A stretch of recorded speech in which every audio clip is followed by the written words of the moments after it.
Now, amid the drive to get more people to buy electric vehicles, there's a dilemma for the estimated 40% of the population who don't have access to a driveway or garage. They either need to trail charging cables across the pavement, creating a trip hazard, or use public chargers at a premium. Well, the UK startup Kerbo Charge is rolling out its solution, which allows the cable to be tucked into the pavement, and it's being tested in Milton Keynes in partnership with the City Council. Well, joining me now is the co-founder of Kerbo Charge, Michael Goulden. Michael, welcome to you. There are lots of so-called cable channel products out there. How does yours differ? Oh, good morning, Ian. So there's three ways that our product differs from the others. The first, ours is the first with a self-closing lid. So when you insert your cable, the lid snaps down shut behind it, eliminating the trip hazard. The second is that ours contours with the surface of the pavement, because pavements are not flat, even in Milton Keynes. And then the last, that is very shallow, so that when you install it, you don't need to cut below the top tarmac layer. And that makes for rapid installation, and you don't need to worry about interfering with utilities that might be buried underneath, because those are always going to be further down. I think your charges start from around £1,000. Typically, how long would it take for that to pay for itself for a customer? Right, so you'll save around £1,400 a year if you charge at home compared to using fast public chargers.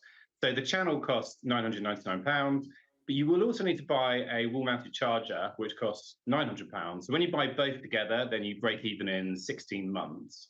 But it's also worth saying it's not just about the cost, it is about the convenience. Because at the moment, if you have to drive to a public charge point, walk back again to pick up your car, and then drive back, then that is pretty inconvenient for a lot of people. And also, a lot of people don't like collecting their car at night and then walking home in the dark. Yeah, I can understand that. And why is the partnership with Milton Keynes? Why is that where you're trialling this first? Well, Milton Keynes has got a long history of early innovation. They were actually trialling wireless charging for buses nearly a decade ago. So it's a kind of an obvious place to start in the UK, and they've really embraced the idea, which has been brilliant. How many people roughly will be taking part in this first phase? Well, so far it is 4 installations in the city. If it goes well and we get good feedback from residents, then the council will make it available to residents across the city from this summer. And then we're in discussion with a lot of other local authorities about launching there too. Wow, so the council in Milton Keynes is actually part subsidising this or just facilitating it? Just facilitating it. This is a free trial for these initial residents, so we funded it. We've also had we have a small partnership with Indra, which is a charging manufacturer, and they've supplied some of the chargers.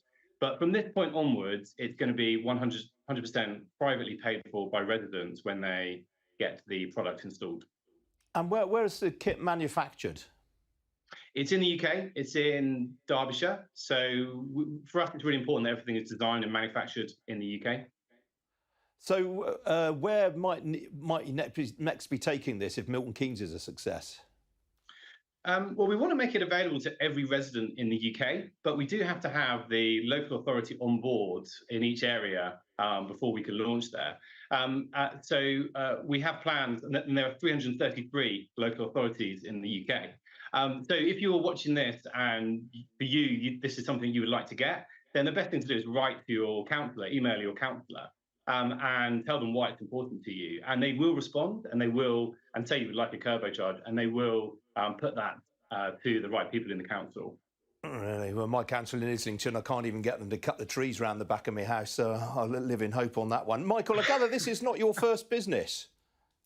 That's right. This is my second startup. The first one was called Pinger, which was a instant help community business. So when you needed something close by, you would an errand running, something from the shops, you would put the request into your phone, and it would be sent out to residents close by for them to help you out.